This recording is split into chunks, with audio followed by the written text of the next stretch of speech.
Story 1. Just because I am young does not mean I do not need sufficient sleep.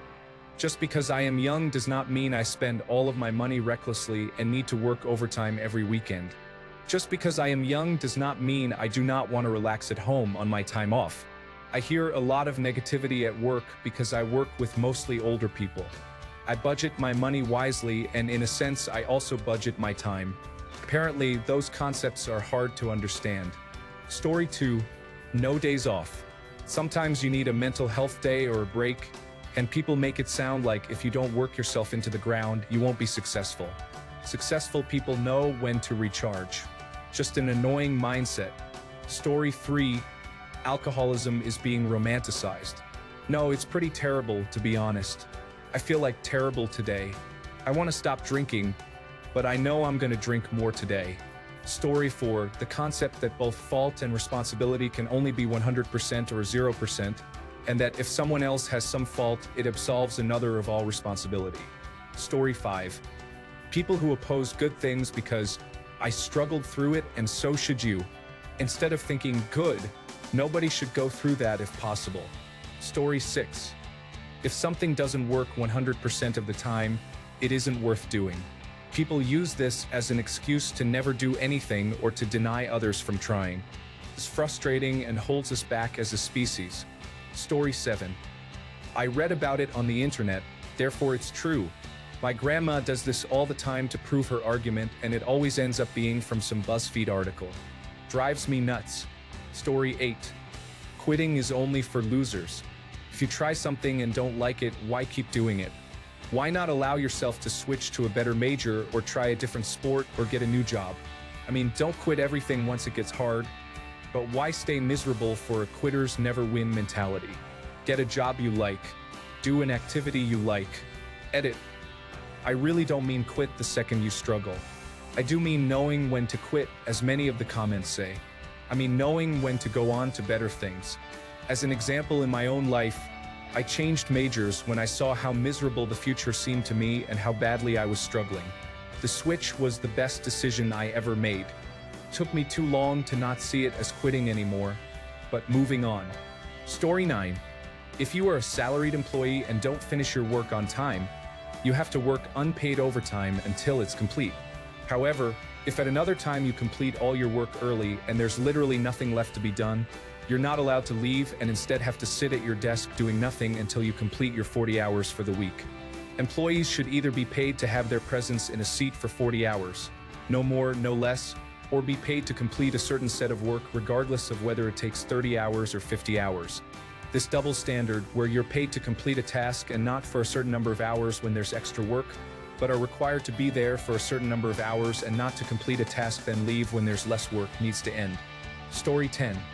There is this whole work culture expectation now of always being reachable by email or text for whatever happens. A lot of places expect, and at times demand, that you be pretty much on call even when you're not at the office anymore. I worked at an advertising agency where days off sometimes didn't even feel like that because I would still be getting emails about things and was expected to be checking them. I hated it. There should be some level of balance between work and personal life, and I feel like that is fading because so many places are adopting this type of culture and mentality, especially startups. Story 11. This mentality of older people in industries refusing to train or teach younger people, then complaining when younger people don't know what they're doing. I deal with this constantly at work. I'm a young guy in my industry, and I am the exception to the norm. Most fire investigators are older guys. They constantly ask me why there aren't more young fire investigators. And I always tell them the same thing.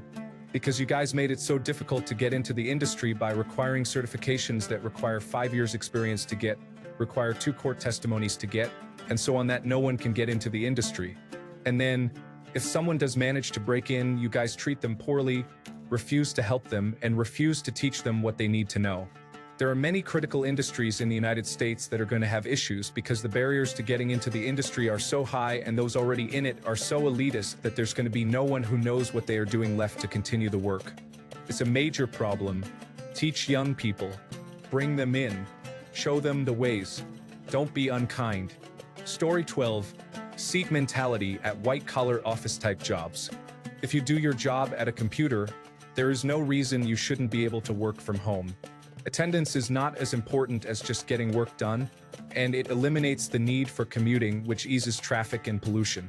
Reading through the comments, I see there are a lot of people who say they would be less productive because of distractions or other reasons, and to that, I say I totally agree.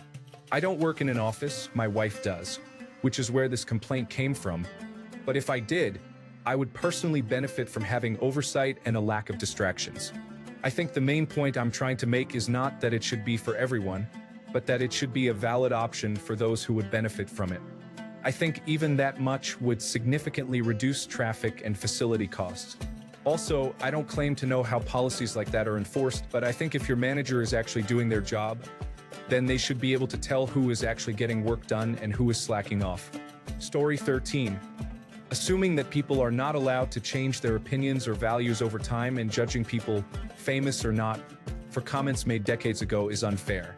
Yes, some people have patterns of problematic comments and behavior and should not be ignored.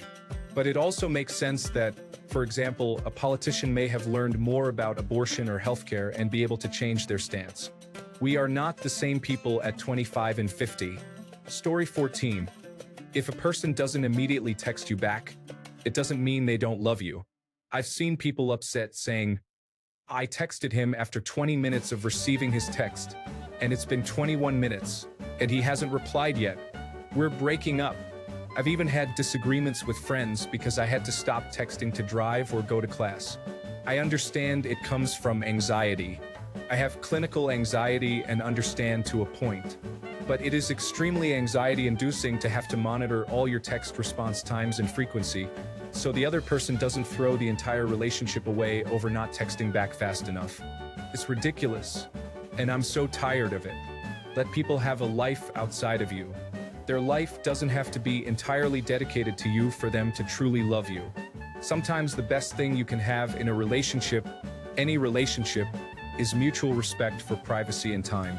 I'm glad to see so many of you are also tired of this nonsense. I wanted to answer some questions. 1. I'll be 24 in a week or two since there were many questions about my age. I grew up seeing kids go from Motorola phones to Blackberries to iPhones. I didn't get my first true cell phone until I was 15 and a smartphone until I was 18 or 19. That's not to say I'm better than my peers. I'm just explaining my perspective. I'm still a phone-addicted millennial, don't you worry. Don't feel bad if you did this too when you were younger. I did it as well, and we were all just doing what our peers told us was the right etiquette. The fact that you grew and learned means you're doing better. This wasn't meant to be anti-texting or anti-smartphones. From how I see it, this was going to start happening either way because it's usually teenagers and young adults who are insecure and scared that the people we like don't like us back, phones or no phones. Still, it's very stressful, and the best way to stop it is to break the cycle. Chances are people who do this are struggling with their issues, and it's good to communicate things instead of leaving it up to arbitrary and foolish rules on how to talk to each other. Story 15.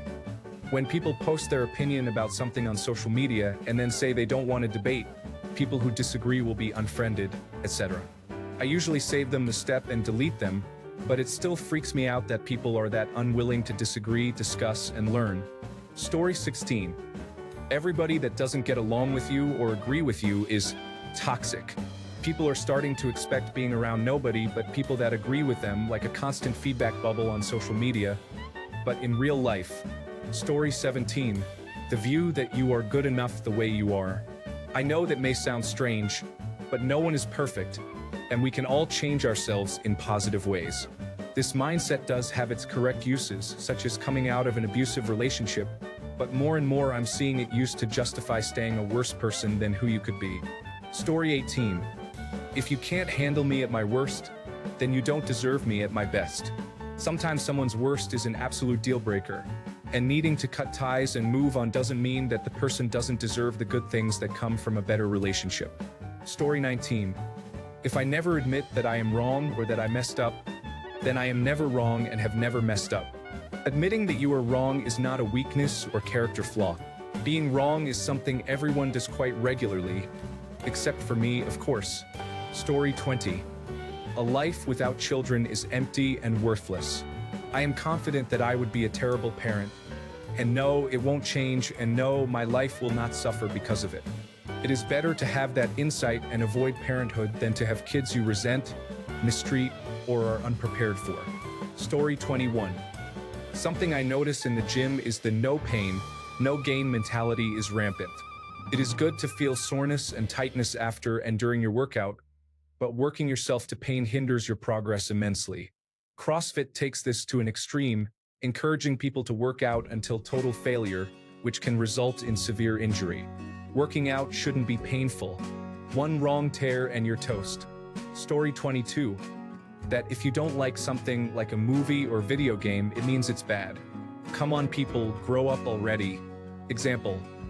I think The Revenant is a fantastic movie, but I hate it because I find it terribly boring and I would never watch it again. But the cinematography and production are drop-dead gorgeous. Story 23. The idea that resting is lazy is a misconception. Self-care is a relatively new concept to most people, and humans often struggle with it. We focus on things that aren't biologically sound, like dieting, exercising to the point of failure, or working 80 hours a week, and we ignore what actually makes sense for being healthier and more fulfilled. Story 24.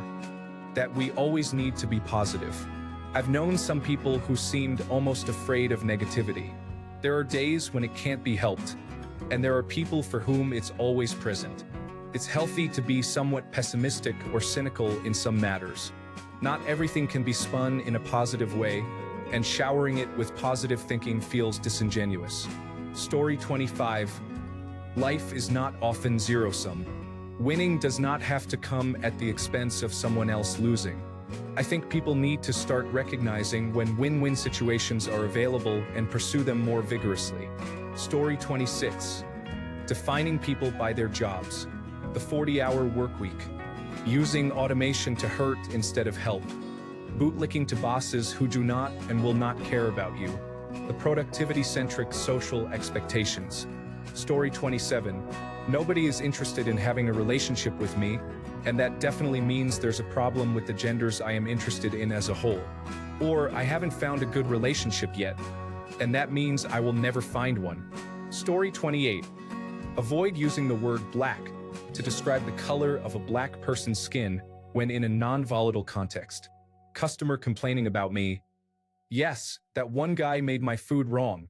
Manager. Who? Customer. The darker one? Story 29. When I was a kid, we didn't have all these car seats, allergy awareness, flu vaccines, school social workers, inclusion-based education, therapy, anti-bullying efforts, and so on, and we were just fine. 10 years working in mental health tells me that you are not. Story 30. Using a small percentage of one group's behavior and extrapolating that to represent everyone. Example 1. 35 people out of the 13,335 people on welfare abused the system. That's it. It's a scam. We need to get rid of it. Example 2. 3 babies had to be flown across the country for medical treatment. Every crying baby on an airplane is a life or death situation. You can't judge the parents. Just because a few people did something negative doesn't mean every single person is going to do the same thing. Story 31. That when a family member is terrible to you or toxic, you're just supposed to put up with it because they are family. Well, you only have one mother. What would happen if she died in a car accident tomorrow? Then how would you feel? That logic is nonsense. Story 32. Men shouldn't cook. My boyfriend's dad seems to believe this, so it has resulted in nobody in the house cooking because mom is refusing to since dad won't, and my boyfriend does a lot of double shifts at work, so he can't. When he's not at work, there are no groceries in the house to cook with because nobody else cooks. Story 33. The mindset that plastic waste and pollution are the consumer's responsibility to use paper bags, recycle, and be green is entirely futile when the majority of pollutants stem from industry and lack of regulation. The recycling plants cannot process 90% of the waste. The products you buy are made and packaged entirely with plastic. It is all a ploy to get people to think it's up to them. Driving to the grocery store in your hybrid with reusable bags doesn't make a difference. The unregulated petroleum production, industrial emissions, and manufacturing pollutants and waste continue. Each year, companies push further and further, causing more harm. It costs them money to dispose of waste, switch packaging, or clean up their messes. It costs less money to lobby and rid of the laws requiring them to be clean. Your plastic grocery bag has nothing to do with it. We need to be focused on the companies and not place the blame on personal lifestyle choices. Sure, that needs to be addressed, but only after the major players have been stopped. Story 34. You have to respect everyone's opinions. I feel there's a key distinction needed here. You should respect someone's right to have a differing opinion, but the opinion itself should be given whatever respect it deserves.